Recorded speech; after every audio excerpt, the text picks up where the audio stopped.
कि जो अनर्गल बातें हो रही हैं संविधान बदलने की, संविधान के पीछे समाज खड़ा हुआ है, ये संदेश देना भी हमारी आपकी सबकी जिम्मेदारी है। जो बाबा साहब अम्बेडकर के लगाए हुए वृक्ष के फल खा रहे हैं, ये हमारी आपकी जिम्मेदारी है। कि पिछले दिनों जो माहौल बना है, निश्चित रूप से कुछ धर्मगुरु या कुछ दूसरे लोग, जो मैं कहूंगा कि उनको संविधान विरोधी लोग, भारत विरोधी लोग मैं कह सकता हूं, ऐसे लोगों ने जरूर संविधान के विषय में, बाबा साहब अम्बेडकर के विषय में ऐसी बातें कही हैं जो तथ्यहीन है और जो मैं कह सकता हूं कि जिनका कोई सिर और पैर नहीं। ऐसी कोई बात कोई ना कहे जिससे बाबा साहब अम्बेडकर के अनुयायी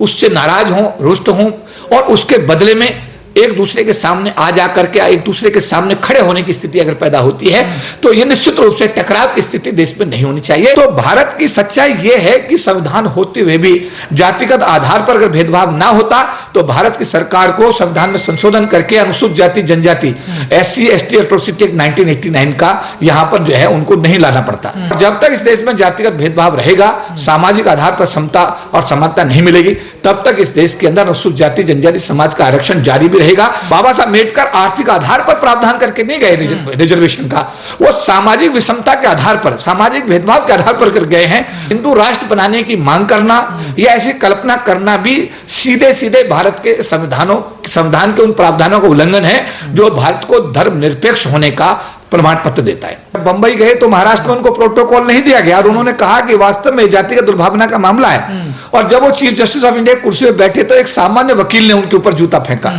तो अगर चीफ जस्टिस ऑफ इंडिया जो भारत के राष्ट्रपति को शपथ देता है, अगर उसकी स्थिति ये है, देखिए संविधान के बदलने के बारे में कल पूर्व चीफ जस्टिस ऑफ इंडिया का बयान मैंने पढ़ा,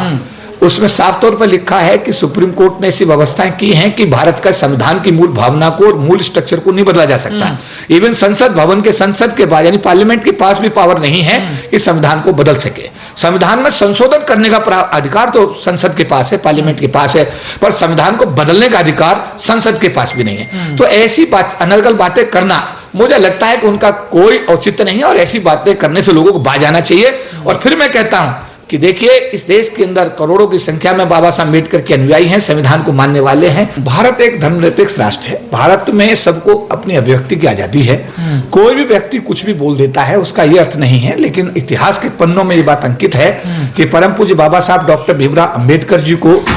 जो ड्राफ्टिंग कमेटी का चेयरमैन बनाया गया, जो सदस्य उसमें थे उनमें कोई बीमार हो गया, कोई छुट्टी ले गया, किसी की डेथ हो गई और किसी ने अपनी असमर्थता जाहिर कर दी। उस स्थिति में सारा भार परम पूज्य बाबा साहब डॉक्टर भीमराव अम्बेडकर के कंधों पर आया और उन्होंने उसको जिम्मेदारी को बहुत ही जिम्मेदारी के साथ, बहुत ही मजबूती के साथ निभाया। बहुत शिद्दत के साथ उन्होंने दुनिया का सबसे सर्वश्रेष्ठ संविधान बना करके भारत को दिया। और भारत को दिया नहीं, उन्होंने बना करके अपने हाथों से भारत के तत्कालीन राष्ट्रपति राजेंद्र प्रसाद जी को सौंपा। ये सब इतिहास के पन्नों में अंकित है कि भारत के संविधान निर्माता परम पूज्य बाबा साहब डॉक्टर भीमराव अम्बेडकर हैं। अगर कोई ऐसा व्यक्ति जो इन सब चीजों को के बारे में भ्रम पैदा करता है या बाबा साहब अम्बेडकर के बारे में बोलता है कि साहब किसी अन्य आदमी ने संविधान बनाया, सरकार को संज्ञान लेना चाहिए। इससे देश का माहौल खराब हो सकता है, बाबा साहब अम्बेडकर के अनुयायियों में रोष पैदा हो सकता है। इसीलिए अगर कोई ऐसा व्यक्ति ऐसी हरकत करता है तो सरकार को संज्ञान लेना चाहिए और ऐसे व्यक्ति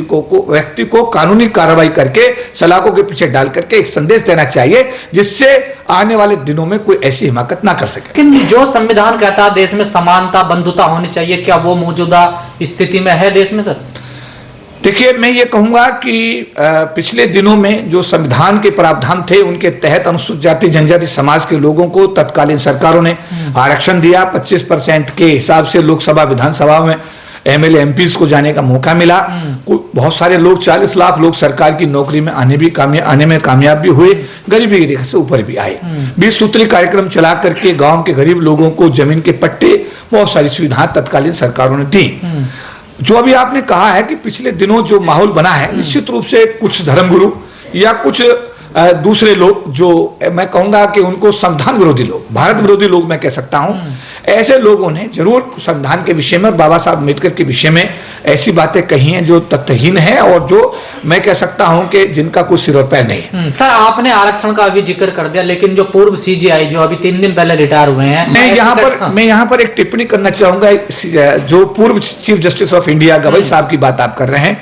गवई साहब के चीफ जस्टिस रहते हुए उनको प्रोटोकॉल, जब बंबई गए तो महाराष्ट्र में उनको प्रोटोकॉल नहीं दिया गया और उन्होंने कहा कि वास्तव में जातिगत दुर्भावना का मामला है। और जब वो चीफ जस्टिस ऑफ इंडिया कुर्सी पर बैठे तो एक सामान्य वकील ने उनके ऊपर जूता फेंका। तो अगर चीफ जस्टिस ऑफ इंडिया जो भारत के राष्ट्रपति को शपथ देता है, अगर उसकी स्थिति ये है, अगर एक वरिष्ठ आईपीएस अधिकारी, एडिशनल डायरेक्टर जनरल पुलिस जो है, उसकी घरवाली भी आईएएस, पूरा परिवार जो है, उनके ससुर साहब, उनके रिश्तेदार भी डीजीपी परिवार में, और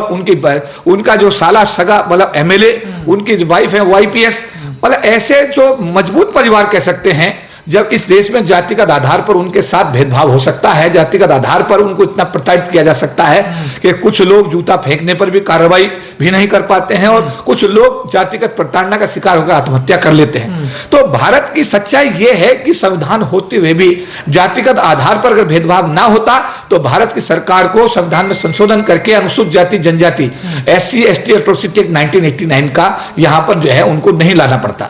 तो ऐसा है कि क्योंकि यहाँ पर SC ST एट्रोसिटी एक्ट 89 लाया गया, जिसको कहते हैं अनुसूचित जाति जनजाति अत्याचार निवारण अधिनियम को यहाँ पर लाया गया, तो इसका अमल इस देश के अंदर जातिगत आधार पर भेदभाव सुनिश्चित तरीके से किया जाता है। और जब तक इस देश में जातिगत भेदभाव रहेगा, सामाजिक आधार पर समता और समानता नहीं मिलेगी, तब तक इस देश के अंदर अनुसूचित जाति जनजाति समाज का आरक्षण जारी भी रहेगा। और यही संवैधानिक प्रावधान बाबा साहब अम्बेडकर कर गए हैं कि वो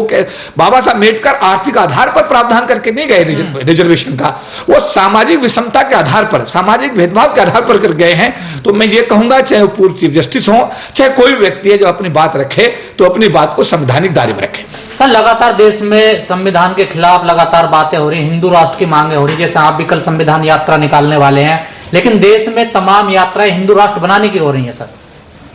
देखिए, पिछले दिनों अगर आपने देखा हो तो ऐसा है कि जब डॉक्टर अम्बेडकर गोलमेज सम्मेलन में गए तो उन्होंने भी अछूत स्थान की बात की थी, वो नहीं मानी गई। पिछले दिनों भिंडरवाले साहब ने इस देश के अंदर अलग से खालिस्तान बनाने की बात भी कही, वो भी नहीं मानी गई, क्योंकि धर्मनिरपेक्ष राष्ट्र है। अगर कुछ ऐसे लोग जो हिंदू राष्ट्र की मांग कर रहे हैं, तो मुझे लगता है कि ये देश संविधान में धर्मनिरपेक्ष शब्द इस्तेमाल हुआ है, यानी इसमें हर धर्म का व्यक्ति रह सकता है। तो हिंदू राष्ट्र बनाने की मांग करना या ऐसी कल्पना करना भी सीधे सीधे भारत के संविधान के उन प्रावधानों का उल्लंघन है जो भारत को धर्मनिरपेक्ष होने का प्रमाण पत्र देता है। तो ऐसी स्थिति में जो तत्व इस टाइप के हैं, वो देश का माहौल खराब करना चाहते हैं, देश में अराजकता फैलाना चाहते हैं, तो मैं उनसे अपील करूंगा कि वो भारत के नागरिक हैं, भारत के संविधान से संचालित होना उनके लिए बाध्यता है, और उसके बावजूद भी अगर संविधान का उल्लंघन करके कुछ लोग ऐसी हिमाकत करते हैं तो उनको उससे बाजाना चाहिए, और बल्कि इसके उल्टे उन्हें भारत राष्ट्र कैसे सबल हो, मजबूत हो, उसके लिए काम करना चाहिए। क्या संविधान बदला जा सकता है सर भारत में? देखिए, संविधान के बदलने के बारे में कल पूर्व चीफ जस्टिस ऑफ इंडिया का बयान मैंने पढ़ा,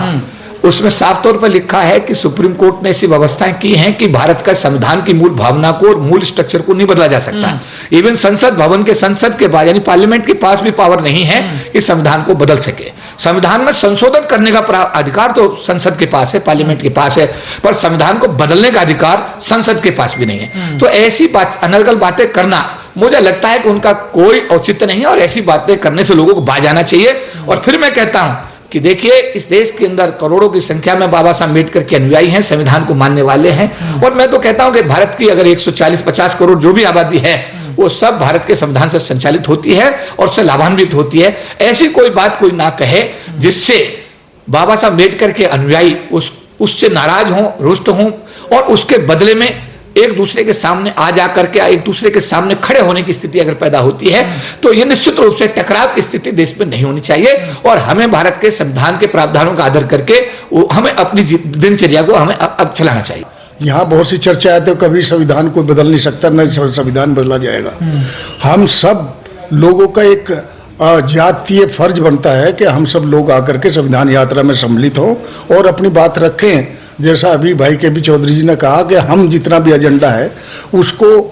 इसी के माध्यम से, जितनी भी दलित उत्पीड़न की या कोई डिमांड या कोई किसी किस्म की भी चीज़ है, उसको रख करके हम सरकार को उससे अवगत कराएं, यही हमारा ध्येय है। और बाबा साहब के इस संविधान को जीवित रखने के लिए हम सभी देशवासियों का ये कर्तव्य है, क्योंकि बाबा साहब ने इस देश को जो जितना बेहतर संविधान दिया, आज 75 साल भी ये देश संविधान के द्वारा संचालित होता है, गवर्नमेंट सरकार किसी की भी रही हो, लेकिन चूंकि संविधान के तहत संविधान के दायरे में रह करके वो कार्य करती है, इसलिए ये देश सुचारू रूप से चल रहा है। सर, मौजूदा गवर्नमेंट में बड़े आरोप लगते हैं संविधान को लेकर, खासकर विपक्ष तो रोज लगा ही रहा है। सर देखिए, मैं इसके बारे में कहना चाहूँगा कि ये आरोप प्रत्यारोप तो विपक्ष और यह पक्ष चलता रहता है, लेकिन संविधान एक इस देश का संविधान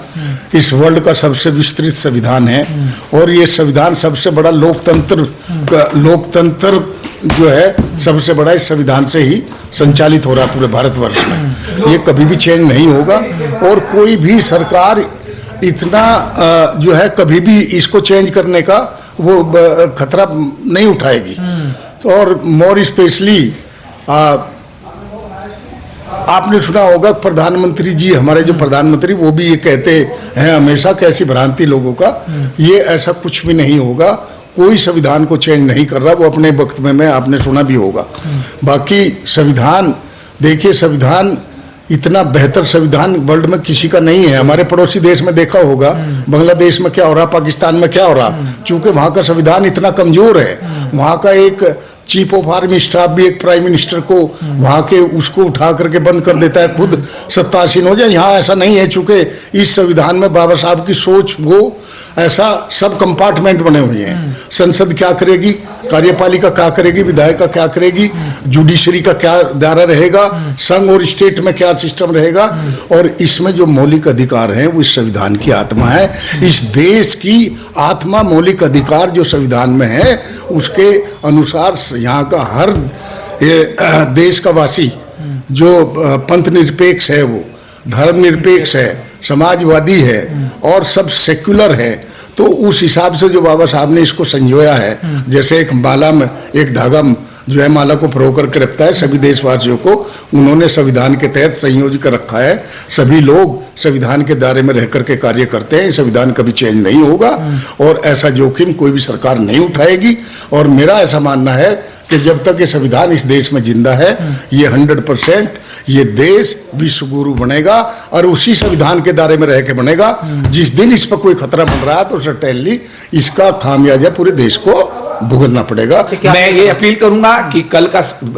का जो ये संविधान यात्रा है किसी व्यक्ति विशेष की नहीं है, समर्पित है परम पूज्य बाबा साहब डॉक्टर भीमराव अम्बेडकर जी को और उनके द्वारा बनाए गए संविधान के लिए। तो मेरा निवेदन है कि आप सब लोग संविधान यात्रा का हिस्सा बन करके अपनी श्रद्धा सुमन परम पूज्य बाबा साहब डॉक्टर भीमराव अम्बेडकर को भी दें, और साथ साथ अपनी निष्ठा संविधान में आपको निश्चित रूप से दिखाने के लिए, सिद्ध करने के लिए आपको कल प्रातः 9 बजे इंडिया गेट अर्थात कर्तव्य पथ पर आपको आना है, संविधान यात्रा का हिस्सा बनना है, एक इतिहास बनाना है, और आपको यह भी सिद्ध करना है कि जो अनर्गल बातें हो रही हैं संविधान बदलने की, संविधान के पीछे समाज खड़ा हुआ है। ये संदेश देना भी हमारी आपकी सबकी जिम्मेदारी है। जो बाबा साहब अम्बेडकर के लगाए हुए वृक्ष के फल खा रहे हैं, ये हमारी आपकी जिम्मेदारी है। तो मैं आपको अधिकार के साथ कहूंगा कि आप सब लोग कल 9 बजे आए, संविधान यात्रा का हिस्सा बने और अपना जो आपकी सामाजिक जिम्मेदारी उसका निर्वहन करते हुए एकता एकजुटता का परिचय दें। सभी लोग जो भारत के संविधान से लाभान्वित लोग हैं, सबको हम न्योता दे रहे हैं कि आप सब लोग आए। और इसका उद्देश्य यह है कि बाबा साहब अम्बेडकर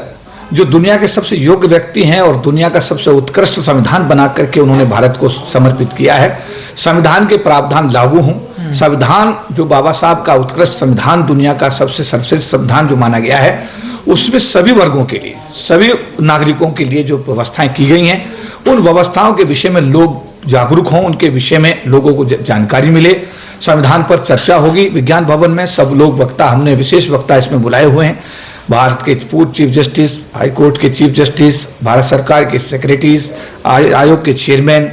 दिल्ली की मुख्यमंत्री, बहुत लोगों को इसमें आमंत्रित किया गया है और सभी लोग उसमें शिरकत कर रहे हैं। तो हमारा उद्देश्य, हर साल हम लोग संविधान दिवस के मौके पर संविधान यात्रा निकाल करके एक संदेश देते हैं कि हम सब लोगों को संविधान को पढ़ना चाहिए, संविधान के प्रावधानों को समझना चाहिए और संविधान के अनुसार आचरण करके भारत को एक सबल राष्ट्र बनाने की दिशा में हमको अपना योगदान देना चाहिए। मैं संविधान दिवस जैसे विगत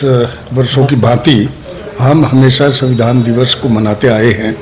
ये आज इस बार 26 जनवरी को ना होकर के हम 26 नवंबर को ना होकर के 30 नवंबर को मनाया जा रहा है, जो ठीक 9 बजे हम सब लोग इकट्ठा होंगे इंडिया गेट पर, वहाँ से पैदल मार्च करके विज्ञान भवन तक आएंगे। और ये संविधान के लिए मेरी यही अपील रहेगी कि पूरे जितने श्रद्धासाथी संविधान से लाभान्वित हैं और पूरे देश के, चूँकि पूरा देश संविधान से संचालित होता है,